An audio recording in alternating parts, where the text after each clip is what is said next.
Hello दोस्तों, मैं ध्रुव आपका अपने YouTube चैनल वित्त विद्या में स्वागत करता हूं। यहां हम वित्तीय जानकारी शेयर करते हैं जिससे कि आप फाइनेंस को आसानी से समझ सकें। आज के इस वीडियो में हम पैसे के बारे में बात करेंगे कि आप किस प्रकार से पैसे का मैनेज करें, क्योंकि आज के समय में पैसे की परिभाषा बदल गई है। पैसे पावर सक्सेस, यहाँ तक कि जिसके पास पैसा है वही एक कामयाब इंसान है। अगर हमारी लाइफ में पैसे की इतनी अहमियत रखता है तो इसके बारे में जानना एवं समझना होगा कि इसको कैसे इफेक्टिव तरीके से मैनेज किया जाता है, और खुद से यह प्रश्न पूछना होगा कि फाइनेंशियल मैनेजमेंट क्यों जरूरी है। अगर आप अपने लाइफ का गोल अचीव करना चाहते हो तो सबसे पहले आपको फाइनेंशियल गोल अचीव करना होगा, क्योंकि फाइनेंशियल गोल आपके लाइफ के गोल में हेल्प करेंगे जिससे कि आप फाइनेंशियल फ्रीडम अचीव कर सकें।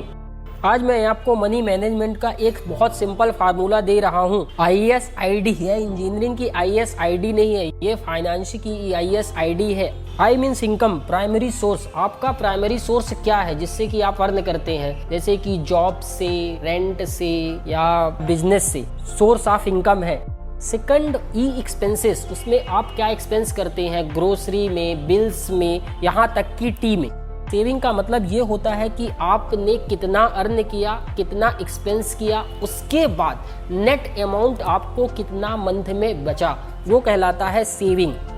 Fourth part, investment. इन्वेस्टमेंट यह बहुत जरूरी है। जो आप इनकम अर्न करते हैं और उसका एक्सपेंस करते हैं, उससे जो बची हुई आपकी सेविंग होती है, उस सेविंग को आप कहाँ यूटिलाइज करते हो, बैंक में FD करते हो कि अपने सेविंग अकाउंट में रखते हो, ये बहुत ही ज़्यादा मैटर करता है कि जिससे कि आपकी सेविंग की गई मनी ग्रो कर सके। इसलिए आपको इन्वेस्टमेंट कहाँ कर सकते हैं, आप कितने % सेविंग करते हैं, ये आपका कैलकुलेशन बहुत ज़रूरी है। मैं अपने आने वाले आगे वीडियो में यही बताऊंगा कि जो आप सेविंग कर रहे हो उसको कहाँ कहाँ किस तरीके से अगर आप इन्वेस्टमेंट करते हैं तो आप फ्यूचर में फाइनेंशियल फ्रीडम बहुत ही कम समय में अचीव कर सकते हैं। डेट। डेट का मतलब होता है कि आपने लोन कितना ले रखा है, कहाँ से लोन ले रखा है। यह बहुत मैटर करता है कि आप कितना लोन ले रखे हो, क्योंकि आपका सेविंग का ही अमाउंट वह लोन अमाउंट में जाएगा।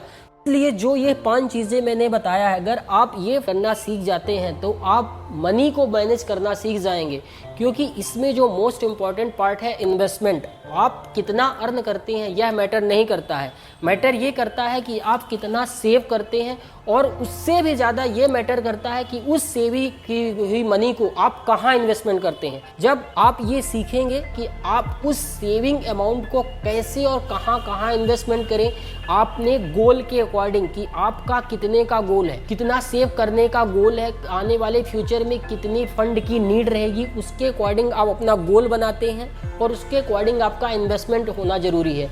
क्योंकि हर इन्वेस्टमेंट का जो रिटर्न ऑन इन्वेस्टमेंट होता है वह डिफरेंट होता है। क्योंकि अगर आप FD करते हैं तो उसका रेट ऑफ रिटर्न 8% होता है। अगर आप स्टॉक में इन्वेस्टमेंट करते हैं तो उसका इनिशियल इन्वेस्टमेंट 15 से 20% होता है। अगर आप प्रॉपर्टी में इन्वेस्टमेंट करते हैं तो एक हायर टिक साइज होता है, वो डिपेंड करता है कि प्रॉपर्टी कहाँ की है।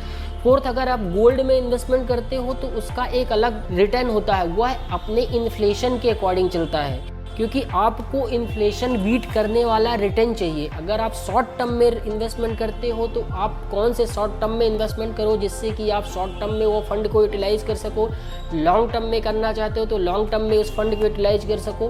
तो ये जो 5 चीज़ें हैं मनी को मैनेज करने का, पूरा मैं अपने वीडियो में दिखाऊंगा।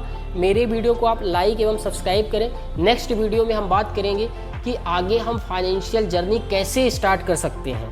Thank you.